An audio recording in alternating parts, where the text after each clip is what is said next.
more full. I think this will also help round out the distribution of children in the other elementaries to try to make them similar in size. We still seem to have a little bit of problem with Shoreview predominantly being the smallest elementary. So there will be, I'm not saying a lot, but there will be kids returning to Bluestone.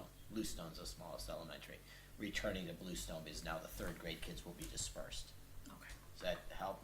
So the reason we kept it this year is because we did send a letter saying we'll be up to third grade, and then we didn't think that was right to then tell parents, no, we're not doing it. So the plan is no longer to expand the literacy program to all grades, because I thought that's what we were attempting to do when we first put it in. The pilot out of the ELV will expand out to the other elementary buildings, like the things that they are doing But there. it won't be housed at the ELV. Yeah, we want the things that are happening, like the science of reading and the things we're doing, it has expanded out to the other elementaries, but I'm not prepared to fully answer that question, Okay. but I can definitely get you an answer on Thank you. how we've done on taking what we've piloted at ELV and expanding it out to the rest of the district. Thanks. I think that was but we will get you an answer on that. That was my only question. Okay. Mr. Batsky? Nothing at this time from me. Mrs. Osu? I don't have any questions at this time either. Thank you, Tim. All right, thank you. Thank you, Mr. Rosenbaum. I know that you, as well as several people, put a lot of time into doing this as best we possibly could.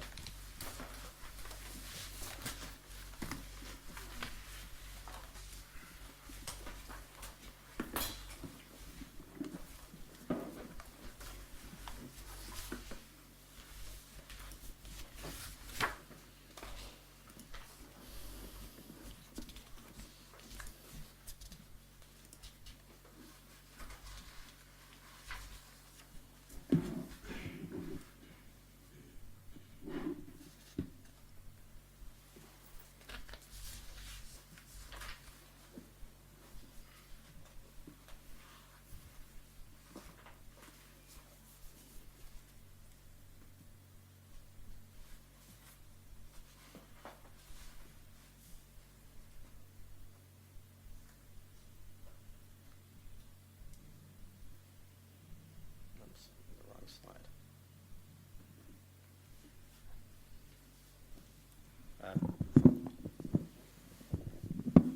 Good evening, board members and Mr. Higley.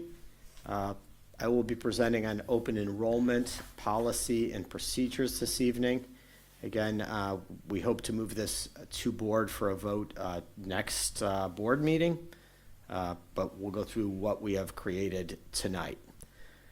Last year, I presented on open enrollment, and I did receive valuable feedback from the board that did help refine tonight's presentation. Last year, we ended up tabling the matter because there was quite a lot happening in the district at the time, and it just wasn't the right timing to further consider it.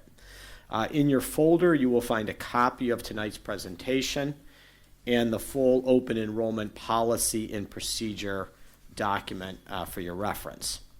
I'll give more of an overview tonight than reading through the policy line by line. Our district and leadership team maintain high standards, which means open enrollment may not be the right fit for every student and family. However, for families seeking high-quality education, the Euclid schools are on the rise, offering tremendous opportunities for students' success. The decision to move forward with open enrollment consideration was made unanimously by the district leadership cabinet. Additionally, the leadership of the Euclid Teachers Association and the Euclid Association of School Administrators supports exploring the next step here. Obviously, they would like to see the details prior, which they have been shared, but they have not yet commented on it, though I do have some information I'll share this evening from the feedback they gave me. Again, thank you for our committee members that are on the slide who dedicated their time and expertise to developing the policy. Guess I can turn off closed captioning. right, there we go. The policy aims to address declining enrollment while better positioning our district within the EdChoice market. Student enrollment directly affects staffing levels, course offerings, the availability of programs that enrich the educational environment. The policy is for non-resident families with students entering kindergarten through 12th grade, and it is in compliance with the law and regulations, as we always do. There will be two open, and now I'm going to actually get into the policy. I also marked on your handout which slide is corresponding with which part of the policy. There will be two open enrollment periods each year for the following school year. I will discuss the availability limits later in the presentation, but it's important to emphasize that the number of open enrollment students will not lead to increases in district expenses. So we will house the number of students that we can under our current number of staffings and programs, so we do have limits. Once admitted, however, open enrollment students will have the opportunity to remain in schools, providing continuity in their education. Additionally, this policy allows district employees to choose the Euclid schools for their children. Next, I will outline the three eligibility requirements for open enrollment. The eligibility requirements are a critical component to the overall policy. Again, this is where I received direct feedback from the ETA leadership and our school administrators and the committee members themselves on the importance of these eligibility requirements for this plan to be a success. The first eligibility requirement is attendance. Mr. Acree provided valuable guidance in shaping these standards to ensure accountability and consistency. The next requirement is academics. The criterion ensures that students remain on task for success and aligns with the district's high academic standards. The final eligibility requirement is behavioral. Mrs. Brown and Mr. Minnell collaborated with school principals to develop the academic and behavioral expectations or requirements, ensuring they align with our district's expectation for academic success and conduct. The next section of the policy outlines the application process. It is important to note that all parts of the application must be completed in full for consideration. And part of the discussion there in full is important as we make decisions on it, that we do need all aspects of what families will provide us. Families will be able to apply online, which will streamline the process. And again, it is crucial that we get all components. So the documents like first form, they can be inserted right into the process. So then it's easier for families that are interested in open enrollment to make sure everything is in on time. Once applications is received, the family will be notified of one of three outcomes, either acceptance, waitlist placement, or denial. Accepted families will then have 7 days to confirm their intent to enroll. So the process would work, it would be submitted, we would give them an answer within 7 days, and if we are accepting them as an open enroll student, they need to reply to us within 7 business days. We figured that would be ample time on both ends. Open enrollment will close once capacity limits are reached at either the grade level, school building, or educational program. It is important to reiterate that the policy will not require the district to allocate additional financial resources. Enrollment limits will be carefully set to ensure not only the resident students, but the students that we're allowing in as an open enrolled student will all have full access to the programs and opportunities the Euclid Schools provides. So that is an important aspect, that we just don't keep it open without putting limits to make sure we can sustain what we're doing.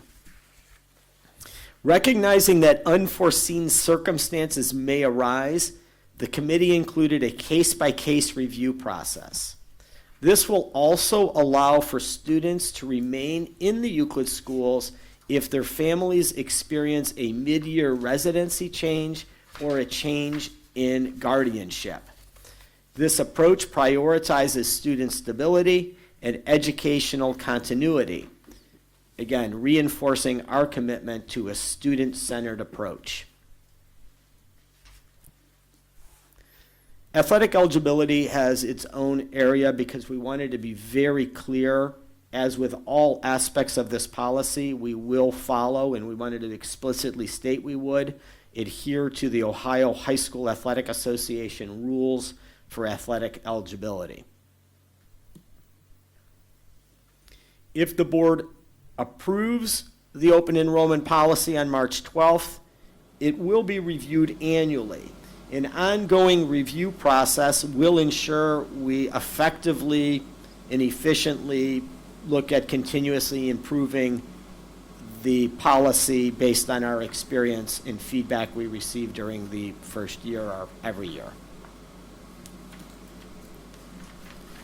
The policy also includes, the policy includes clear provisions to ensure a fair and equitable admissions process that are fully aligned with all legal requirements in the law. Regardless of the board's decision on open enrollment, a new state law guarantees that students from active duty military families will have a place in our schools if they choose to select the Euclid schools. And this commitment truly aligns with our district's values and support for all students. So that was my brief presentation, and obviously at this point there may be questions or requests for clarification regarding the open enrollment process. All right, we'll start with Mrs. Torres. Who would, the group of people on the beginning, or what group of people would be reviewing applications and making decisions? If you get 20 applications and there are 15 spaces available, is it on whoever applied first in order to be unbiased? Yeah, as we receive them, it will be, we'll get a stamp of when they came in, but then we will have, like, for example, Mr. Cree will review the attendance. All this needs to be submitted. So we will review the various aspects before we make a decision. It'll be done through registration and some others, leaders, not necessarily everyone that was in the committee process. And everyone on this committee and the ETA and the administrative union are comfortable with this in theory? The discussions with the ETA leadership as well as the ESA leadership were those eligibility requirements. They thought were very important for them to, I don't want to say support the plan, but, to, I guess that was their biggest concerns. I'm not looking necessarily for an endorsement from them, which they, that's not something that they would normally do for something like this. I don't know, though. But I wanted to be clear that their feedback were those three areas were very important for this to be a successful plan. I think the concern is that we are finally being able to support students that live in our residency. We don't want to expand to the point that our good work is now starting to come undone. Because the first responsibility is to the taxpayers and residents of the city. And then if we accept kids, then we obviously treat them all the same and fairly, but I think that was the concern. I'm curious, in the behavior section, 10-day suspension or expulsion for certain violations. I don't understand why a 10-day suspension or expulsion under any circumstances would preclude you from open enrollment. It seems like it would preclude you from open enrollment at other places. As we definitely look at that part of that is also to maintain your status with the district.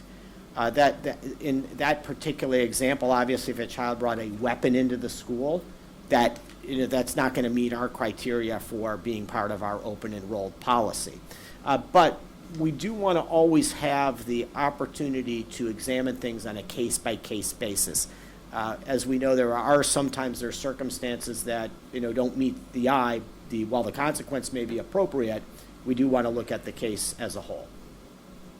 And that's the situation in which you're saying the superintendent will be responsible for an exception? How would that be handled?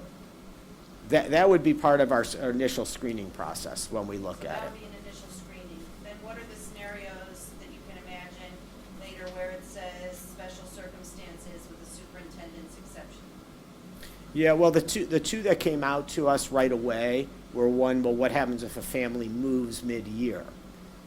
Because we do have to control when kids are coming here, and that's why we have the opening period. So one example would be they're moving mid-year. Another example would be that they were claiming to be a Euclid resident, but we turned out not to be a Euclid resident. You know, that would be another circumstance where we would work with them, because we do have to have accurate records of who is a resident and who is not. With that. And then, you know, really part of our discussion was that we couldn't foresee everything.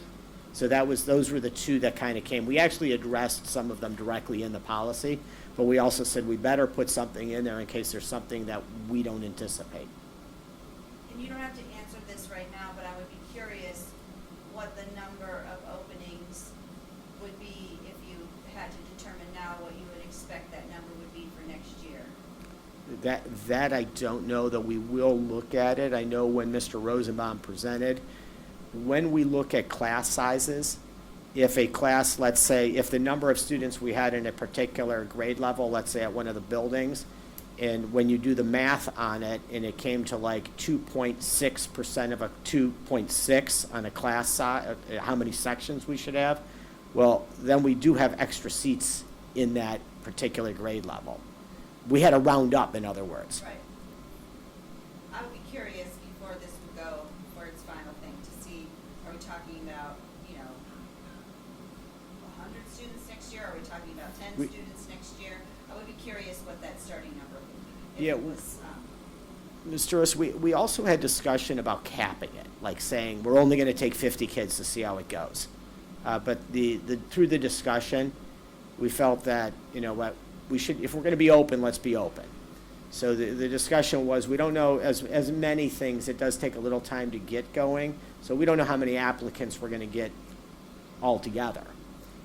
But we will look at some numbers to make sure, like I can tell you off the top of my head, we've got to be very concerned about the number of learning centers we have, as we talked about. So, you know, those are qualifying things that we will start to set limits, because we also have to look at what happens if kids move in later in the year. Do we have capacity? So whatever we decide the number is, it will probably be slightly less than what the capacity is in, let's say, a grade level. This way, if we have other children moving into the district, we still have space. it might be helpful to look at how many students tend to move in over the course of the year. I know you track all those numbers, so. Yeah, we did. I know it's Yeah. not, obviously, you can't plan for detail, but to give a sense of things. I'm just really curious what kind of, the size of the initial pilot, essentially, what that would be. Yeah, well, right now, we're going to look at, obviously, you know, we're going to have to set some numbers of like what we think we can handle. We'll probably be a little on the conservative side of what we think we can handle in year one. To make sure that, you know, the other thing is, like, while I say we have a responsibility to the residence students, we also, if we're accepting a child, we have responsibility to that family. They're now one of our students, so we have to make sure that we have capacity to serve everyone the way we should. And in terms of the funding received for that student, if a student comes here, it's not the full amount of funding that comes for a Euclid resident, is that correct? That's correct. Okay. Mr. Higley, we had some discussion, again, I don't mean to put you on the spot, but there is a foundation formula. One of the concerns with the state system is the state will say, is it 8,000, 7,200? Right What is? now, we receive $8,182.21 for a Euclid resident. Open enrolled students, we would receive the local capacity, which is roughly 37% of that number. So for each open enrolled student, we would receive $3,032.93. So that's important to understand that, because when you look at the voucher program, a lot of people get confused with that. And it doesn't matter, but before I make my next point, it doesn't matter what school that the student is coming from, what community that the student is coming from. This is a flat fee. We only receive the 30% of the base cost of that $8,100. Doesn't matter, at one time it used to matter what community that they came from, and dollars don't exchange hands between districts. It comes directly from the state. They changed that a couple years ago. But I don't want this to be confused with the voucher program, not that anybody is here, but I think it's important for our community to know that the voucher programs, they set a base or a standard percentage or standard cost of 61.66 standard allocation for elementary schools. So when a student leaves here, $6,166 goes to them for any student who goes K through 8. Now, for the high school students who leave here, that private school receives $8,408. Quite a disparity between what we receive from open enrolled students and what private school receive from vouchers. In addition to that, there's $1,380 in fees that are associated with that. So I think when we spoke about this, I think our first priority beyond this open enrollment is that we've talked several times about attracting our own students back from charter schools. Correct, yeah. Part of, obviously, that's a parallel track, because we do have Euclid residents that we need to attract back to our schools. I started talking with Mr. Ferlito. We're not the same schools we were that I think people have an image of us of 4 years ago or so. We have proven it academically, our achievement, our report card. So that's one parallel thing Mr. Higley pointed out there. The other part is, during this, I try to be clear that this capacity limit is very important, because we can't afford to add additional expense, because we are not getting funded the same way as Mr. Higley explained as a voucher student would be that is then attending a charter school. There is some inherent unfairness about the state decision to say for open enrollment, the state's fair share would be $3,800 roughly. Yeah. But if you go to a charter school, it would be double that, 8,000 something. But we can't control that. Maybe making an appeal to Columbus that if you're going to truly say ed choice, then fund each child that picks a different location the same. But again, it's real important that any child we bring into the district that is not a resident, we can handle it without adding any additional expenses, if that makes sense in how we're envisioning this going.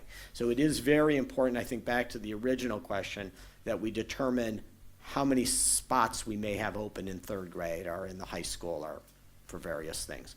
We're also looking at kids may want to come here specifically for CTE courses. We have to see, well, what's our capacity for that? So there is still, obviously there's some details to figure out on what those numbers would be, but I think we did a pretty good job, or at least I think the board has a good understanding that that is a consideration, that if we have a policy, then we have to start setting those numbers. But I don't have those numbers tonight, because I don't know if we're doing the policy or not, the open enrollment policy. Ms. Toros, any more questions? All right, then Ms. Wright, No questions, Ms. Torres asked mine already. Mr. Botsky? Yeah, all my questions were also kind of denoting the finances, so I don't have any on that end, but I do also want to note that I'd also be curious about the process that's used to kind of determine the limits that we'd be setting, so I just kind of wanted to note that. Yeah. And Mr. Botsky, that's a good point. We have some rather extensive spreadsheets when we created to figure out the staffing. Okay. So from that, if the board were to approve this back, at the next meeting on the 12th, we'll be able to then take those spreadsheets and determine where we have space, how many spots we have open. Okay. Based off some of those fluctuations where we need 2.5 sections of grade 3. Okay. Well, we can't do 2 sections because we need another, so we have to go to 3. You follow? So now that extra half section would determine how many kids. So can we do 12 in that particular grade, and how many of those would be available for open enrollment? Okay. Well, appreciate keeping in the loop on that. Okay. Thank you. Ms. Latu? Yes, I have a few questions. Well, while we're talking about staff, I wanted to know how will we plan to accommodate the staffing needs that we have, because I know that there's positions that are left unopened or unfilled during the school year. So with the increase in amount of students, how do we plan to make sure that we have enough staff in the buildings to support the increase in? Do you mean student if we get additional students in open enrollment? Yes. Well, they would only be rounding out our numbers. They would not be adding beyond what our capacity. Okay. So we will not add new staff to accommodate open enrollment. Okay. What we will do, though, is hopefully it will help our financial outlook in the future and perhaps be able to preserve staff, or at some point have a more healthy balance sheet that we, can consider, what we want to do with it. But the numbers that we realize that to add a teacher, I don't even think even if we had 24 students that were open enrolled, whether that money would equate to enough money to hire a new teacher. Okay. If that makes sense. So we have to keep this within the limits of what we have. Otherwise, we're spending money, and we're going to end up losing money in the long run. Yes. Okay. And I also had a question, I guess it could be for you too. But how would this affect our budget if we were to move forward with this in terms of our projected deficit? Would it have any impact on that? It could, and it's going to be less than what we originally thought after talking to the regional reps today from the Department of Education. But yeah, 3,000 times however many kids come in, it would be our realization. And again, it would help to round out and make us more efficient from a staffing standpoint by filling out classes. Okay. Also, have we surveyed the community to see what their perspective is on open enrollment, or parents? Do we have any feedback? We have not. Or taxpayers, stakeholders, anything like that? No, we have Okay. not. And I guess my final question would be, what have we done so far to try to increase enrollment before moving forward with this That's particular plan? a great question. I know the part of what we did is we did really great work in cleaning up the registration process, because if families have trouble registering with us, it turns them off to wanting to come here. So I think that was an important part. I think we're doing a very good job of sharing our message more with what we have to offer, Panther Press, the Euclid Observer. This past week, though, we did meet with a consulting firm because, like, for example, Joy Whitlow said, well, if I can make registration even better, I'm all ears to what they could offer us. Dominic Ferlito said the same. I want to know that the communications I'm putting together are having a meaningful impact. Some things are nice to do, but we need to be efficient with that. So we just had a meeting with them yesterday, so we'll have to decide on what those next steps are, on whether that is, if there's a cost benefit to bringing in a firm that can help us better market the district. And I think targeting, like Mr. Higley said, targeting our own families is something that's also, while it's not open enrollment, it's certainly something we need to do. The firm that we met with yesterday actually has worked with several districts, but probably the one that stands out most is Toledo. So we felt pretty good about that opening discussion. Quick, just follow up on that, because you mentioned cleaning up registration. Would you mind elaborating on that just a little bit? Yeah, in years past, Mr. Bosky, we literally had students lined up outside of our Fordyce building. We did things that we put things online. We quickly got kids in. There were students when I was a principal that would come several weeks into the school year because we didn't register them fast enough. And, part of our efforts, and Mr. Higley was actually part of the effort to clean it up when he was overseeing that department. It was on us of a family coming here to register and then us not getting them in the system and in a classroom for 2-3 weeks. It's just unacceptable. So through kind of a collective effort, Mr. Higley started it off. He's now passed it off to Mrs. Brown and Ms. Whitlow, and we've made like the final forms. I think that's the correct term for it. That's just much easier for families to show what they need. Earlier in the year, we realized that we were asking for maybe too many different proofs of residency, and it was also causing a hardship on families unnecessarily. So we would have this procedure, we'd say we need these multiple proofs. Family would maybe have to pull their kid out, only for a week later for them to finally be able to get us what we needed. Now we're putting the kid back in. And we were saying this just doesn't make any sense. And very seldom did we actually have a child have to be withdrawn, with the process we had. Gotcha. So it was several different things, but I think the big thing is that we started to turn the department into a service family first center type program first. And then, of course, Ms. Whitlow goes out and does other work, to try to attract families. We're doing a March into Kindergarten event that's coming up. I'll have to get the date in March. Okay, gotcha. All right, thank you. So that's the type of things. I did have one more question. Can you go over the behavioral requirements again? Well, not really go over it, but I'm having a hard time understanding what you mean by these consequences. Well, the feedback that we received from our administrative team and from our teachers union was that if a child does something that would result in a 10-day suspension or expulsion, we already work and we have supports for our own students that are in this area. Remember, open enrollment is a privilege. So we're saying, well, if you want to be committed to come to our schools and be part of what we do, we need to hold you to a standard that you're not necessarily pulling our supports that we need to support kids that are in district.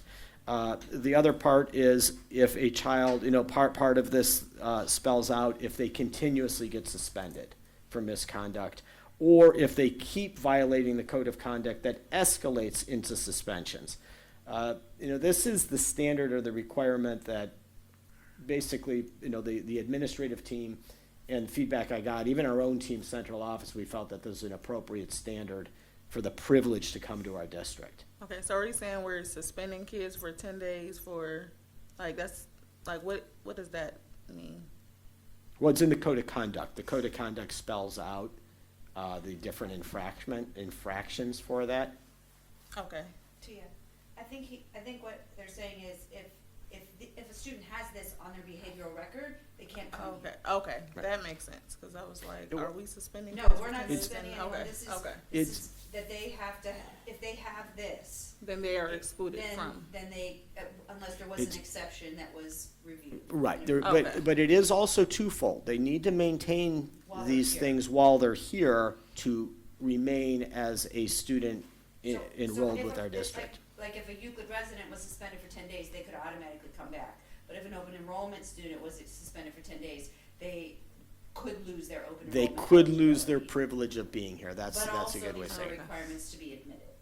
They Yes, can't have these things On there. at their last school. that's or- correct. Okay. That- That's Okay. correct. Thank you. And that would also stem to the academics, like in academics, the one thing that, if a child comes, we're not, like, if they come with their transcript, we're gonna accept their credits, but they do need to be on track to graduate. We're trying to get credits across the stage.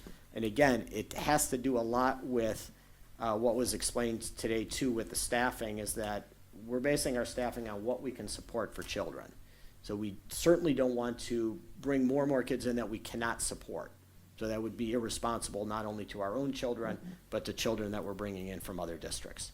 When you say on track to graduate, are you meaning we're not looking to take a 17-year-old that's at a 9th grade level? That's Because that's okay, correct. I just wanted They- clarification. I thought that's what that- you meant, but That is correct. That would be, again, I don't want to say a burden, because I don't like to, say a child is a burden, but the situation would be challenging for us to provide enough supports for that child, as well as our children that are already here. So that's just not a right fit for open enrollment. So a way of framing it is that open enrollment is in fact a privilege to be part of what we do here. And there's spaces that exist in the district that we're receiving no dollars for at this point. Yeah, I mean, if we have seats that are open, Right. if the child's not there, there's no money No coming in, student right? in that seat and the Yeah. seats exist. It's to fill existing seats.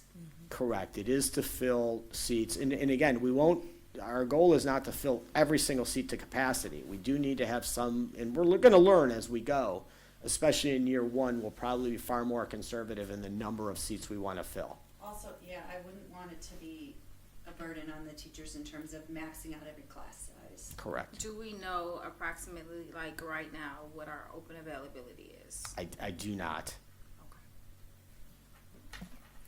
Okay. And what I will try to do is give the board at least a ballpark by the time you actually, by the time the vote comes, which will be in the next 2 weeks. We'll give you a ballpark of where we're thinking, but I don't want to get trapped down on a number because obviously there's a lot of parts that we have to look at.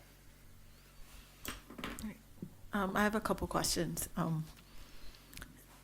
With regard to accepting a student in open enrollment, it says that they have to ensure that their fees are paid.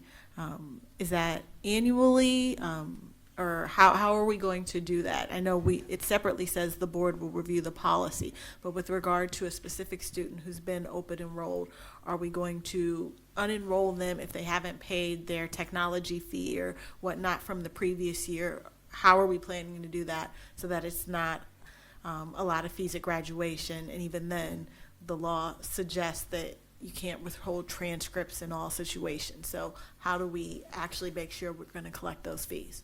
Yeah, that's a great question, because it does bring one other part. If a child is here, the goal is that by February 1st, we send them a notice and say, are you going to come back for another year, for open enrollment? At that point is going to be a time where you owe these fees.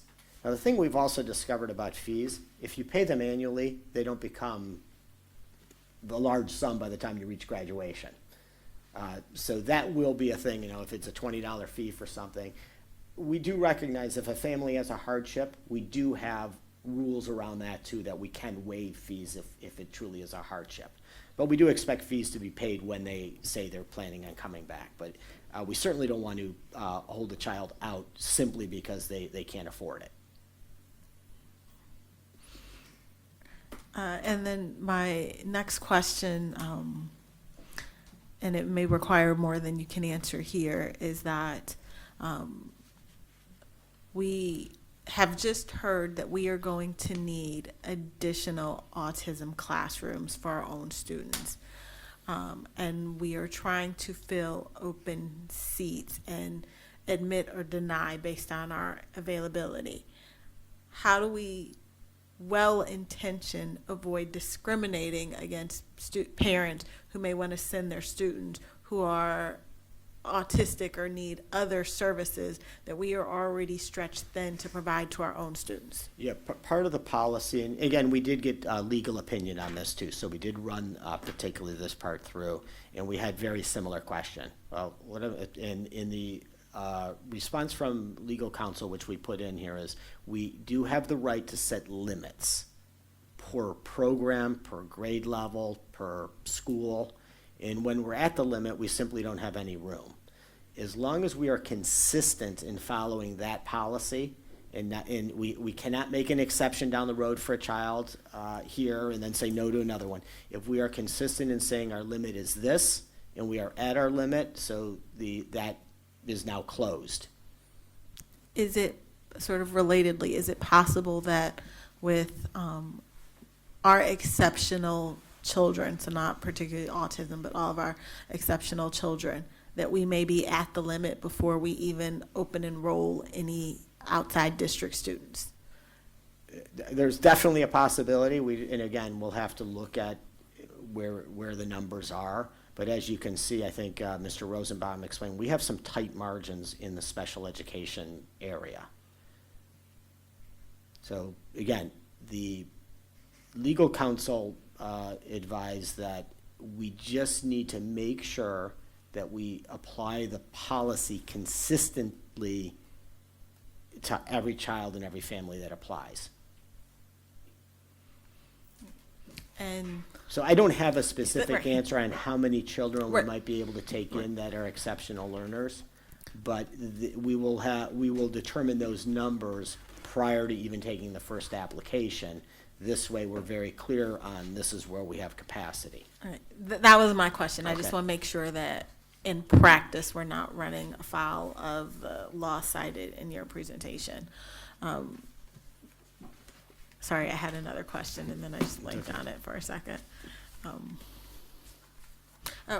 With regard to students being admitted, do you plan to determine how many students we can admit by classroom or by school? And I say that because right now, other than application, students go to their home schools, and we're talking about students who won't have a home school. And so how do we know where they will get placed versus where they may, I know you have in here first choice, second choice, third choice, but how will that placement occur? Will it just say, we have this many spots for this school, if that's your first choice, and when that fills, you can either get your second choice or not come? Or how is that work? Or if they say, we only want, Arbor and no other school, but there's no spot there, do we then just, decline them since there is no spot available? So there are districts that do actually publish the number of how many seats they will have in a certain grade level, and other districts don't. So that, to answer your first question, our thoughts was that, we weren't planning on putting out numbers because we want to make sure that, we understand them first. The idea, we also want to place our own, and again, when this gets rolling, it'll be a little more challenging this year, but we want to certainly get our own students situated in the elementary schools first.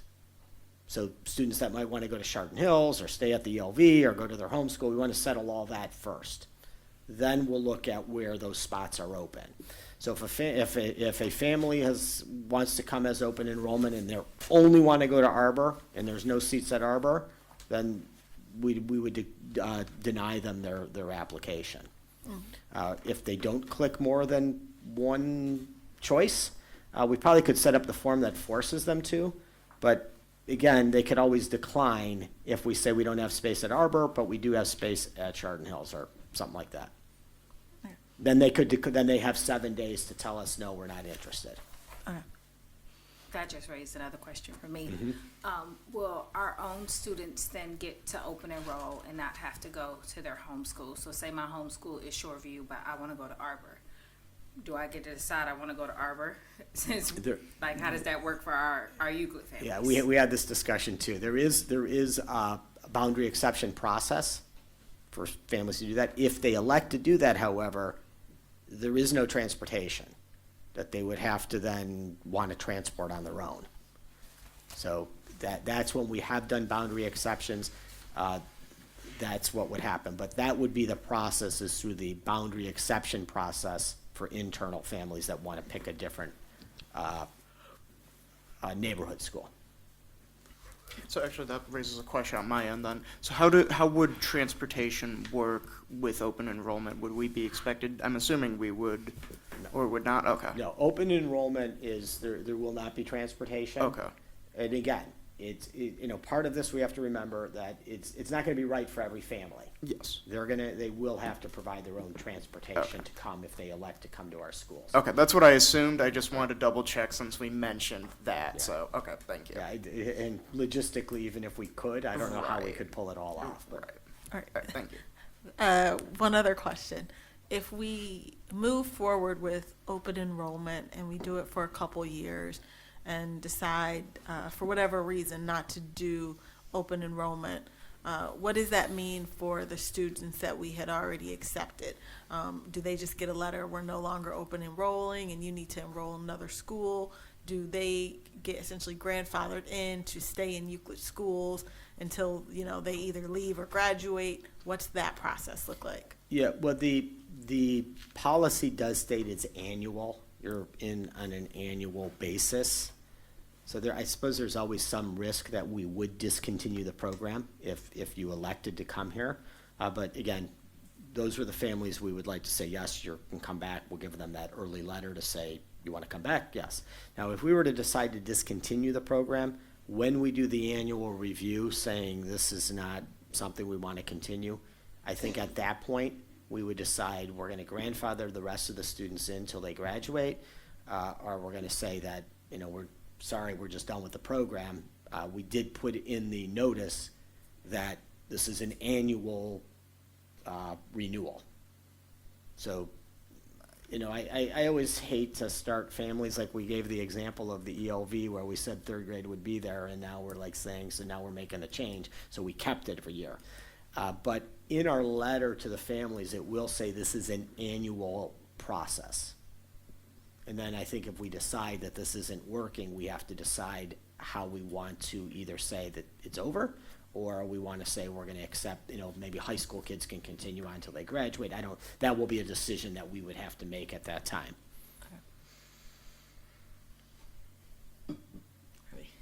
Any other board questions? All right. I think you're Okay. good, Chris. All right, and certainly send us questions if you have it. I'll get a little more clarity. I'll put it in a communication about some of the things you asked. Like, I think there were some questions about how we tightening up as who is actually reviewing the applications and all that. So we'll get you some more answers on that, and we'll try to provide at least some baseline numbers of what we are anticipating by grade level or class or whatever, as far as how many kids this might be open to.